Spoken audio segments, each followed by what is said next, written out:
This is the Tarrant County Justice Center, and when the judge called me up to his bench last Tuesday, I thought for sure he was just going to dismiss the resisting arrest charge. Instead, they added two more. They added interference with public duties and false reporting. Then they gave me this piece of paper with my 3 charges. We'll go over that in a minute, but the person that gave me that paper was Lloyd Wetchell. He's the new district attorney on this case. That's him right there, and he makes big bucks, over $200,000 a year. So let's go back to the scene of the crime. Here's the crime, and we're going to compare it to what they said I did.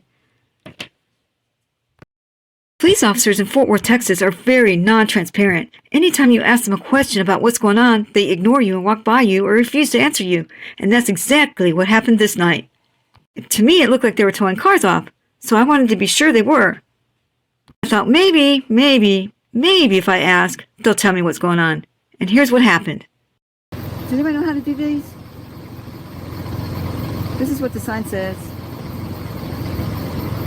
I gotta scratch so let me focus in. Here's what the signs say. The signs say, validated parking. Please register upon parking. Businesses can then validate parking for Folk Street warehouses. Ways to validate. You can scan the QR code or text pay. Failure to pay or extend time may result in boots. Okay, so how do they know if they paid or not? That's what I want to know. How do they know if they paid or not? How do you know if they paid or not?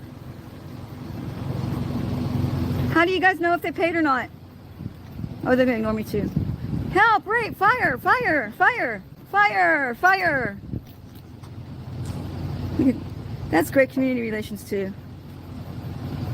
There's the third charge they gave me. That's the false reporting charge. So this is what they said about count 3, and it's further presented in and to said court that the defendant in the county of Tarrant and state aforesaid on or about the 23rd day of June 2024 did then and there knowingly initiate or communicate a report or of a present or past offense or other emergency that she knew was false and baseless and that would ordinarily cause action by an official or volunteer agency organized to deal with emergencies. But what they left off was this. They have to prove that all 3 elements of this crime existed and occurred. Think about how I said it and where I said it and what I said to my audience. I did not cause action by an official or volunteer agency organized to deal with emergencies. I didn't place a person in fear of imminent serious bodily injury. Nobody was afraid of what I said. And I didn't prevent or interrupt the occupation of a building, a room, a place of assembly, a place to which the public had access to, an aircraft, automobile, or any other kind of mode of conveyance. So there you go. Not guilty of that one.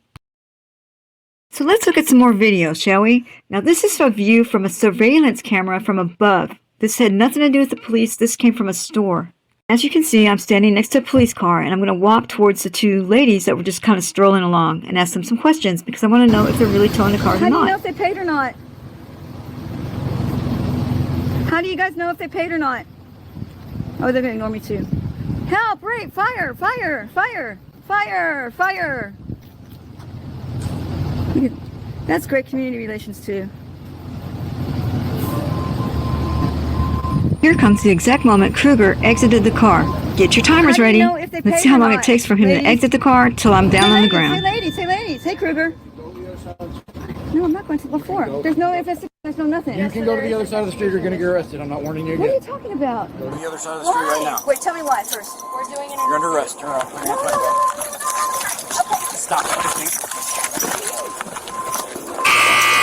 That was 17 seconds. 17 seconds from when he exited the car until I was down on the ground. 17 seconds. She's bleeding.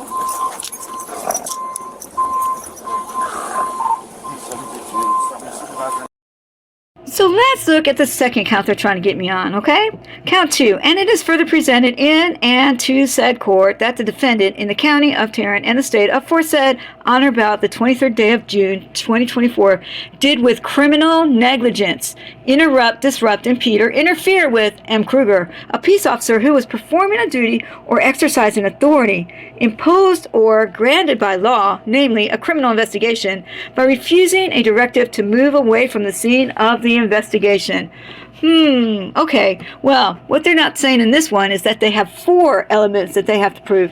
And the first one is they have to prove criminal negligence, that I was acting within criminal negligence, which means a person ignores known or obvious risk or disregards the life and safety of others. Like you shake a ladder when someone's on top, or you take someone's arms and you throw them face down into the ground till they're unconscious for an hour and a half. That's what criminal negligence is. Now the second one they have to prove the second one, which is that the peace officer was performing a specific duty or exercising authorized authority. In other words, not every directive or action by a law enforcement officer falls within the interference with public duty statute.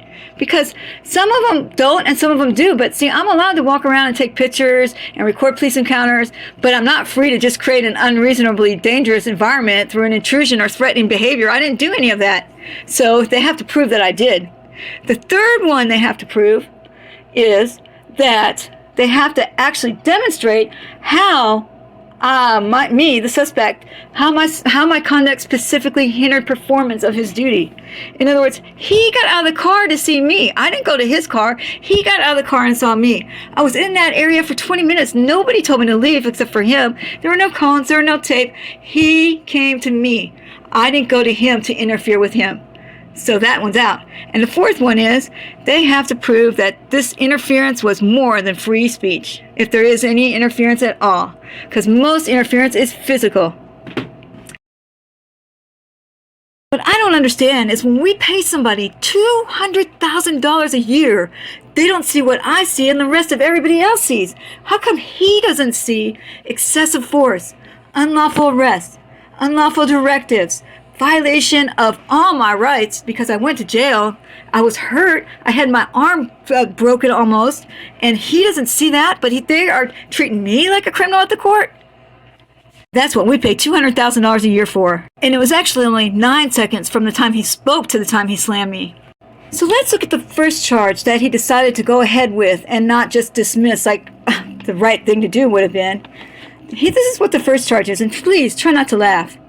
That Carolina Rodriguez, hereinafter called defendant, in the county of Tarrant and state aforesaid, on or about the 23rd day of June 2024, did intentionally prevent or obstruct M. Kruger, a person the defendant knew to be a peace officer, from effecting an arrest, search, or transportation of said defendant or another by using force against said peace officer, namely by pulling or pushing her body away from M. Kruger. Okay, I used force on him. I'm going to show you his own body cam to show you that this did not happen. A lot of y'all pointed this out to me, but BZ Watchdog was the one that found it first. Watch what happens when we slow this video, okay? Now that's his right arm reaching to get my right. So now he's going to have both my arms in his hands.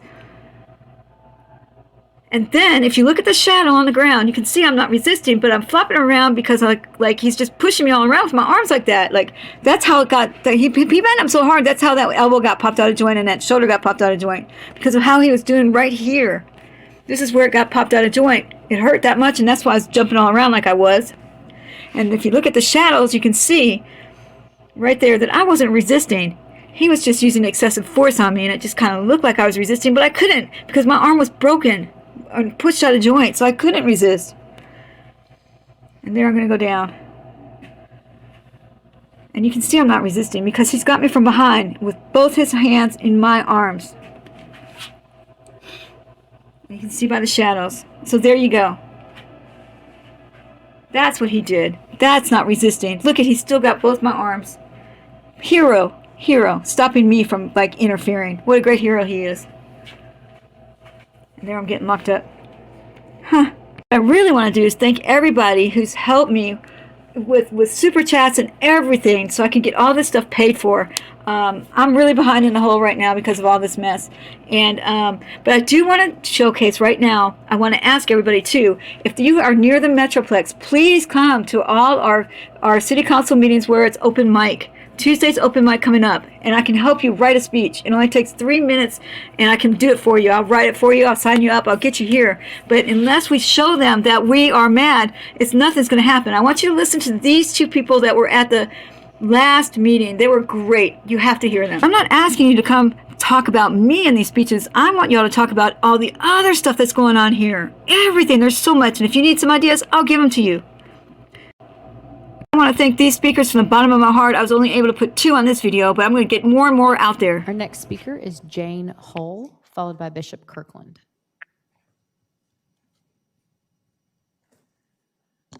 Hello, my name is Jane. Several years ago, I'm sorry, I was hoping to get the mayor's attention.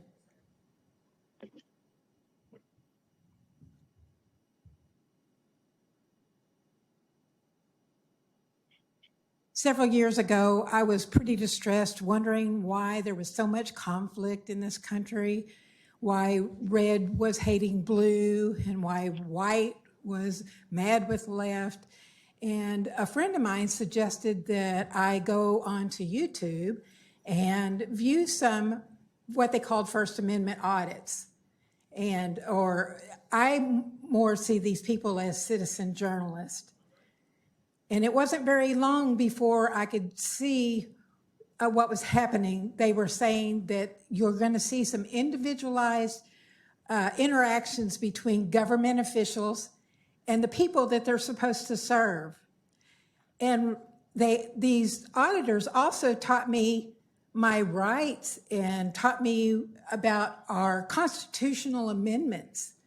And I was pretty impressed. So I did a little digging around and said, I really want to see what's going on more local in Fort Worth, in my area. So I started looking for some auditors, and I found Manuel Mata and Carolina in Fort Worth, and Harvey Freebird, and Texas Gal Audits. And what I saw just totally just horrified me, the way that these citizen journalists are treated by the people that are supposed to be serving us. And I don't blame just the police, because I see it here in this city council. I see it with the mayor. When last meeting, she kicked people out of this room who were filming for their channels because she said that they were not journalists. And I see it with, I'm sorry if I butcher your name, Charlie Lufersdorf, because you posted on the police Facebook yesterday that a woman that was not happy with Fort Worth and the way the police were acting had options and she could find a realtor. That's a horrible, disgusting way to serve the people that you are supposed to be taking care of. Shame on all of you. Well, I think that there's one. Mr. Nettles, thank you very much. Our next speaker is Bishop Kirkland, followed by Julie Griffin. Well, I guess our hiatus is over. What happened to Ms. Rodriguez is wrong. It is appalling. I understand that the officer's actions can be justified, but why would we? Thank God for women like Harriet Tubman and Sojourner. Thank God for strong women. Those women were out on that scene doing what it seems like, Mayor Parker, only women can do, and that's to do a good job and not be distracted. Everything would have gone fine, except here come wants to be Mr. Officer of the Year. He beats this woman like they beat my people in the 50s, in the 60s. He said he hit her so hard until on the video, you could hear this woman snoring.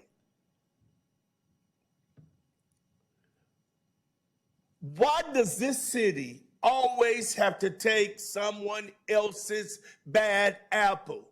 This guy had a record where he came from. sent him to hell back where he came from.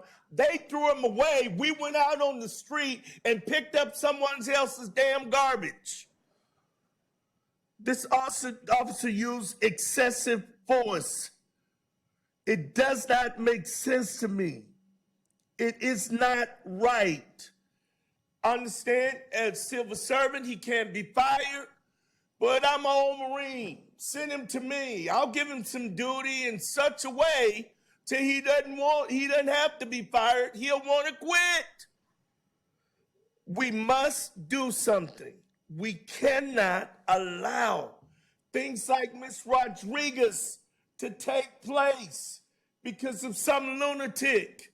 We've spent years. Some of you, Carlos, Mr. Flores, you've been here for years with me coming down here. Before you were elected, we've made substantial gain in this city with police and citizens working and trying to do things together.